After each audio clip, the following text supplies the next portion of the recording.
Morning.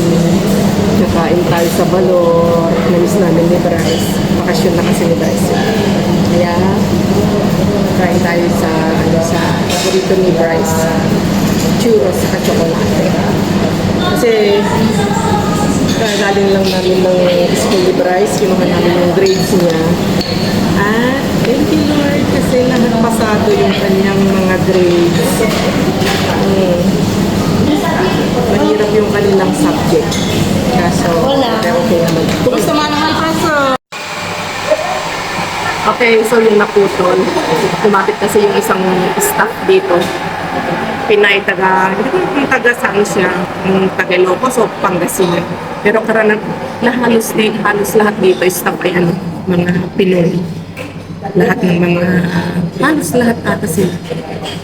Ilan lang yung mga foreigner. Yun, tapos malapit ng school ni Bryce, duman na rin tayo ng Putin. Meron tayong hindi ko alam ano ito, pangalan niya. Hamon. Tapos sikol. Tapos cheese bread. Bumili ako ng dalawang ayuhan nila. Masarap. Sobrang mahal. Kailangan pikit mata kasi alam nyo na, mahal ang pamasahe ng mga yan punta dito. At saka anong product sa atin. Kaya bilhin natin kasi namimiss natin, diba? Hindi mo naman makakain yung pera mo. Bibili mo siya para makain. So yun lang, nantay lang namin yung order namin. Namis namin ni Bryce. Tagal namin hindi nag-churros, nag-balor. Tagal no? Mucho tiempo no yun. Yeah. So yun lang, enjoy lang namin ang aming chocolate churros at yan na parating na. Thank you, Manang. Thank you. Sa kanya, Manang.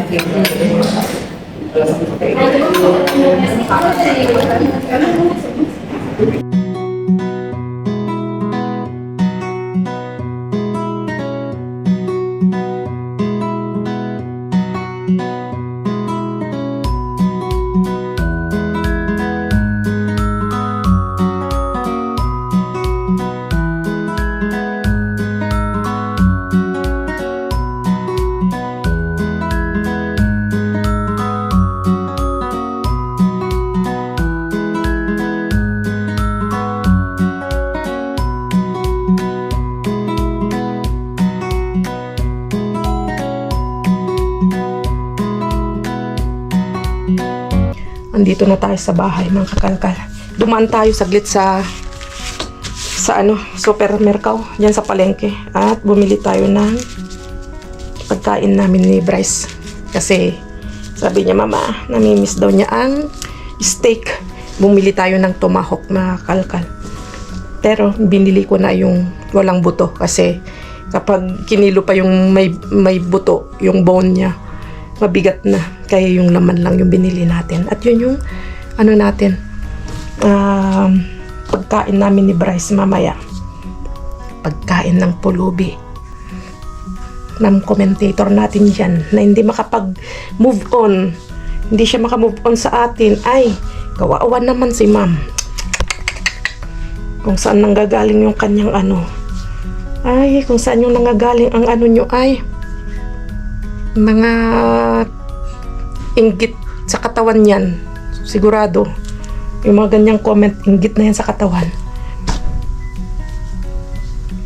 I-try nyo enjoyin yung ating yung ating vlog. Kaya naman ako nag-vlog para maka-inspire, para makatulong kapag bigay saya. Pero sa inyo po kabaliktaran, nai-stress kayo, tapos hindi ko alam kung ano yung nararamdaman nyo, kung ano yung nyo sa vlog namin. Tapos nandyan naman kayo, nanonood. Pinapahirapan nyo lang yung sarili nyo. Yun ang hindi ko maintindihan. Sa totoo lang, naawa ko sa mga ganyan. Yung mga nagko-comment ng mga ang mga negative, mga ganyan. Yung di sila masaya, tapos kino-comment nyo sa sa comment section ko. Natutulang naawa ako sa inyo na na ganyan yung mga nararamdaman nyo. Hindi ko alam kung anong gagawin ko sa vlog ko para mapasaya ko kayo. Siguro, sabay naisip ko, siguro pag galimbawa may masamang nangyari sa akin, may pangit na mangyayari, ganon. Tapos, basta, yung mga negative ba na mangyayari sa akin, yung mga pangit na nangyayari, baka dun kayo, sasaya. Dun kayo masaya. Sa sa downfall ng ibang tao. 'Di ba? Yan yung pangit na ugali. Yan dapat ang baguhin ng mga kapwa tulad natin mga Pilipino. Kasi kung nandiyan ka na, stuck ka diyan na lagi ka na lang namumuna, hindi ka masaya sa kapwa mo, may stuck ka diyan sa kalagayan mo. Diyan sa kung saan ka ngayon. Hindi ka makakaangat. Andyan ka pa rin. Nalulugmok, nalulungkot, nai-stress. Samantalang yung pinapanood mo, unti-unting umuusad. Pinipilit na umusad. Pero kayo, pinipilit nyong hinihila pa baba. Kawawa naman yung pinapanood nyo. Imbis na nag-struggle siya na gustong umangat ng konti sa buhay, gustong umangat, lumayas dun sa kung saan siya nakalugmok sa kahirapan. Gusto niyang umangat pero pinipilit niyong hinihila pababa. 'Di ba? Mas lalo yung imbis na i-motivate niyo, pinipilit niyong hinihila. Kaya naman nako, magbago na kayo kasi eto, habang pinipilit niyo kaming binababa, mas lalo naman pipilitin, mas lalo din namin pipilitin na ipakita sa inyo na umalis sa kahirapan. Gusto naming umangat. Kasi kami, meron kaming goal. Meron kaming pangarap na umangat sa buhay. Kaya ginagawa namin lahat yung diskarte sa buhay para makaangat makaangat-angat at hindi tayo mamatain ng mga tao. Sa bagay, kahit ano pang gawin mo, mamatain ka pa rin. Lagay lang natin ito. Kasi may nag-order dito sa Bestida na ito. Mura lang to, nabili. Binili na lang ng 5 euros. 5.50 ata. Oo. Napakaganda niya. Bestida. Pang summer. Siya? Ang marka niya ay Massimo Dutti. Magandang marka din siya. Kaya, ito, i-deliver ko siya ngayon. Ipapa-shipping ko. Tapos, pagkagaling natin doon, kakain tayo. Kain na tayo. Lulutuin ko yung steak na binili ko. Partneran natin ng kimchi, ng patatas campera, paborito ni Bryce. Invento ko yun. Yung patatas na may sibuyas, ginigisa mo lang. Napakasarap. So, pagkakain natin, magpo-post ulit tayo ng mga nakuha natin. Post natin yung mga nakalkal natin. Kasi ito, kasya sa akin, kaso hindi magandang tignan sa akin kasi wala akong balakang, wala akong ganito. Kaya, i-post natin, kahit mura, at least may extra income tayo. Di ba? Mga bago pa ito. Hindi naman natin to ninakaw. Napulot natin ito free dyan sa sa lansangan, sa kalye. Saka maganda naman, nakasupot, hindi siya di ba? Yung mga nabibili yung mga ukay-ukay dyan sa Pilipinas, yun, yung mga mga ibang mga tapon dyan sa may sa may mga container kung saan kami namumulot, dun sa tabi-tabi niya. Galing yun sa container, yung mga ukay-ukay na binibili nyo. Yung mga nakukuha namin dyan na sobra-sobra, yun. Kasama niya mga to. Mga pulot-pulot sa kalye yan. Mga pa-ukay-ukay yan. Mga napupulot yung ukay-ukay. Diyan galing yung mga binibili yung ukay-ukay. Galing Europe, galing ng US, sa Korea, diyan sa Asia. Kaya, i-post din natin para yung tinatapon nilang damit, gawin nating pera. At ito yung, sabi ni Mudra, i-post din daw natin. Baka sakaling may magkagusto din. Post lang natin, post ng post. Kasi nga, hindi natin alam kung anong gusto ng mga tao di ba? Kasi iniisip mo, ay pangit ito, hindi maganda. Yun ang iniisip. Halimbawa ako, iniisip kong ganun kasi hindi bagay sa akin. Pero, hindi natin alam na dun sa ibang tao, nagagandahan sila. Bagay sa kanila, di ba? Tulad nito, sa akin hindi ko gusto yung ganito. Kasi nga may edad na tayo. Hindi na siya pangkikay, Pero kapag nakita ng mga may gusto nito, bibilhin nila. Kaya magtiyaga-tiyaga na, mag-post diyan sa online online shop natin. Dito lang sa Europe, nakakaabot yan ng France. Madami tayong buyer diyan sa France, diyan sa partes ng Italy, karamihan sa France. Tapos sa Spain meron din, saan pa, sa partes ng Bulgaria, partes ng Portugal, mga ganyan. Partes ng basta dito sa Europe. Kasi maraming namimili. Lalo na yung mga Mango, mga ganon, mga Bershka, mga Zara, mga ganon. Gustong-gusto nila yung markang yan. Kasi sabi nila, mahal daw ang Zara, mga Mango dyan sa kanila. Kaya, marami tayong buyers mula dyan. Okay, so yun lang. Magpapadeliver lang ako.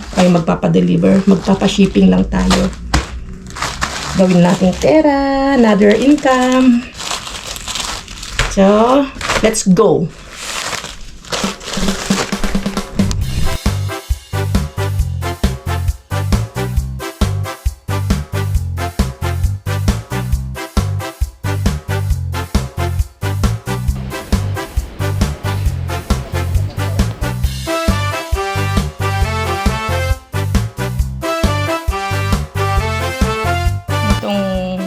Natin ay bound to Malaga, papuntang Malaga yung papaship natin.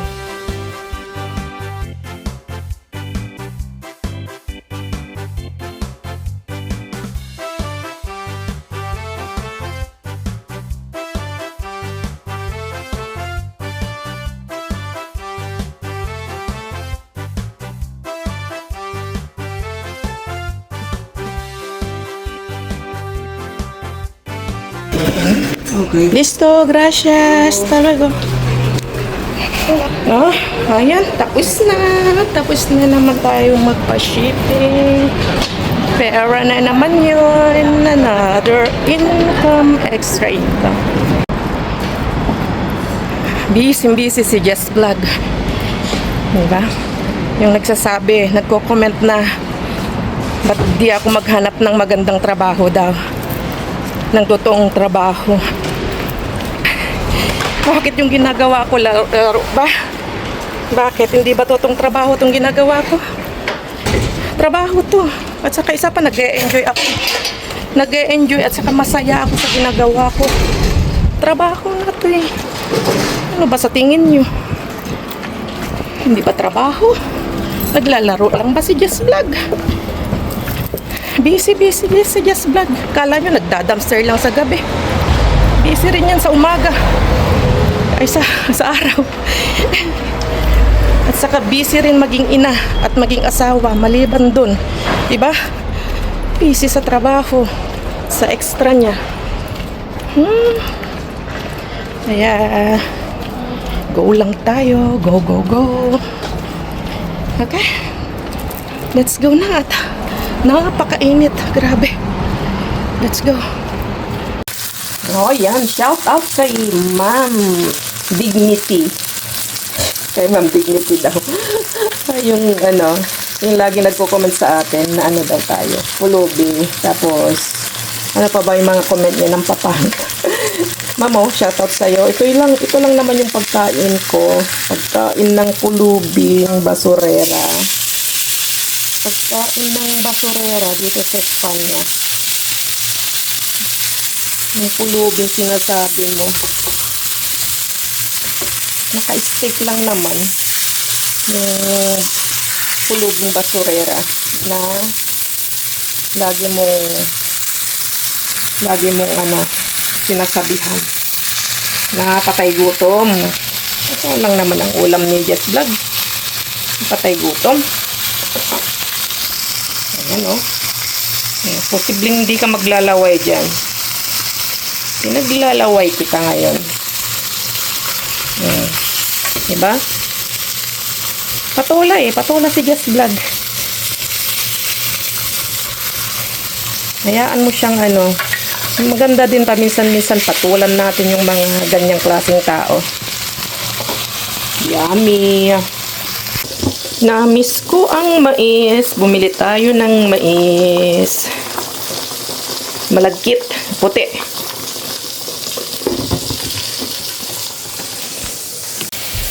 Tapos, ito ang best partner ng ating steak.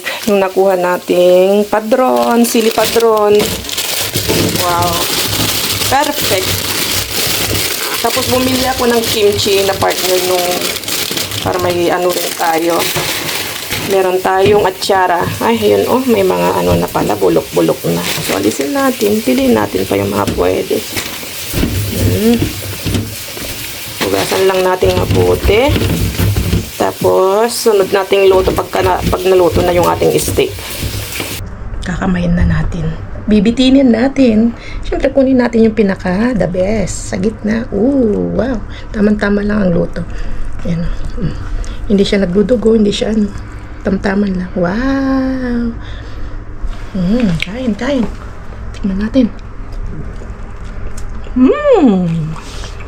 Sarap. Wow. Ang sarap ng tomahawk. Tapos, kimchi. Sarap ng kimchi. Ito.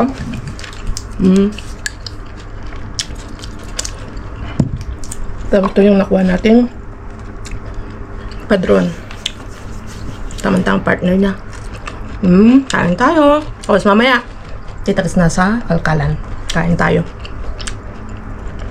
Está esperando. Están esperando ahí, pero hoy sacarme de prepa todas. A ver, kung ano makikita natin dito. Saben.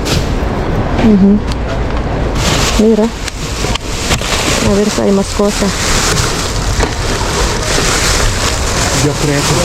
Hola, Ay, ¿qué tal, señor? Mira, ¿querés? no, si Ya lo miraste allí. iba a colocar esto porque está aquí que no es de verde.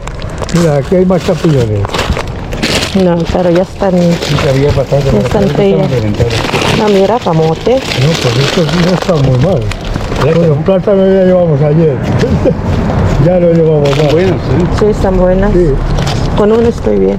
Mira, dame camote. Tomate también está. No quiero. ¿Quiere camote? Quiere camote. Pierde un poco pero te puede llevar con ese calor. Esto para el plástico. Voy a dejarlo un momento aquí. Frutas Al aquí. rico pomelo. No, señor, gracias. Y al rico mango. No, Poco. tampoco. Bueno, Patatas, pero. fíjate que cacho salió. Con lo que pesa. Ayun, sasara na sa kabila po yan. Ya están cerrando. Patatas. Patatas, baby. A ver esta. Ang daming patatas na naman. Tira-tira pa ng mga nakaraan siguro. Ang daming lettuce, oh. Lo único que pesa un riñón para llevarlo esto. Joder. Lettuce. ¿Quién quiere lechuga? Bueno, mira, como tengo plátano de ayer, ya no cojo más. Me voy a vacío. Hombre, jamón cocido. Pues ya está, no hay más. Lo único este cacharro es un papel que no es de ni es de aquí ni es de aquí. Voy a ver cómo está este cinema. Mira, vaso kuya. A ver, dame la mano. Justo. Para... Justo. Cógelo lo que está al medio. Ahí está. A ver, me abres esta. Ay, ciérralo primero. Ahí no, ciérralo ahí. Ciérralo ahí afuera. No, eso es Ah, basura. bueno. Voy a ver. ¿Quieres un vaso? No. Acabo de cenar. Ya está. Ya no. Wala na. Ya no, Okay, hintayin natin sa kabila kasi parang meron sa kabila. ¿Qué tal, kuya? Está fresco y todo. Fresco, fresco. Es naranja, kuya. Umiinom si kuya ng orange juice.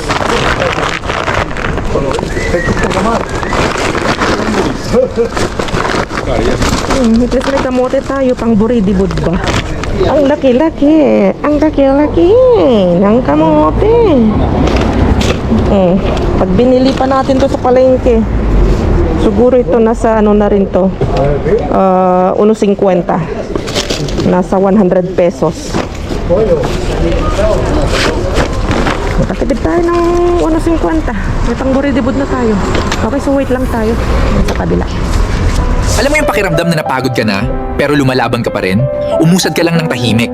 Wala kang dapat patunayan sa iba. Yung araw-araw kang nagpapatuloy kahit wala namang pumapalakpak, kahit walang nakakakita, at kahit walang nagsasabing, proud kami sa'yo. Pero sige lang, huminga ka ng dahan-dahan at alalahanin mo na hindi mo kailangang sumigaw para mapansin. Hindi mo kailangang ipakita sa mundo ang bawat hakbang mo kasi ang tunay na lakas ay tahimik. Ang tunay na malakas ay hindi maingay at ang tunay na tagumpay ay hindi kailangang ipakita sa lahat. May mga laban sa buhay na ikaw lang ang nakakaalam. Yung mga panahong umiiyak ka dahil hindi mo alam kung saan ka pakukuha ng lakas para lumaban. Pero kinabukasan, heto ka pa rin, hindi sumusuko, lumalaban at patuloy na umaasa. Kaya umusad ka lang kahit kaunti, kahit dahan-dahan. You don't have to chase anyone because the day will come when you'll realize how far you've already come. At doon mo maiintindihan na hindi mo pala kailangang patunayan ang sarili mo sa iba dahil matagal mo na pala itong napatunayan sa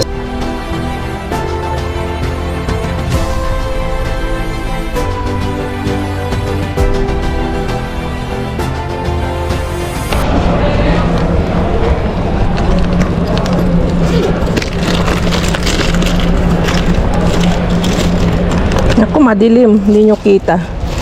Silipin lang natin kasi nga napadaan lang tayo saglit dito. Kasi nandito na tayo. Ang dami pa rin tapon. Pero mukhang mga bulok na.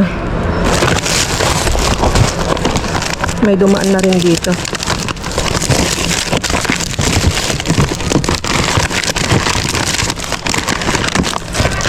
Mga kalson, dami nito. Uy, ano ito? May nang... Uy, ito. Chorizo. Diba? Meron pa rin. Kaso nga lang madilim. Hindi nyo kita. Titignan ko na lang yung mga makukuha ko. Ipakita ko sa inyo sa bahay.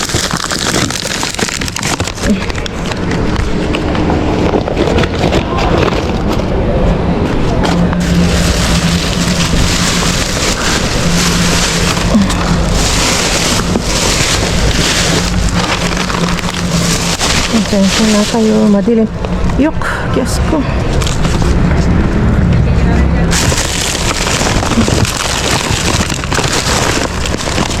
Sabi ko sa inyo, mabilis maglobat yung aking dalang ilaw eh. Nabutan pa tayo ng gabi. Hindi ko na masyadong kita. Sayang kung ano yung mga sa ilalim, hindi na natin kita.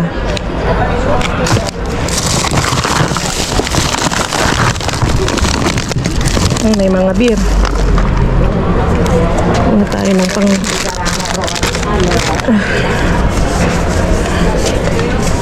Silipin ko kasi meron pa. Meron pa. May pumunta dito pero mukhang hindi tinig ng mabuti.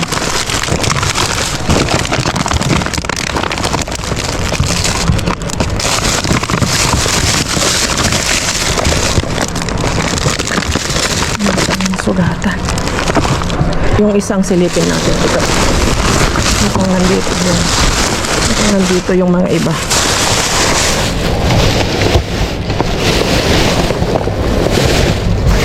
Wala na. Okay, let's go. Sa bahay.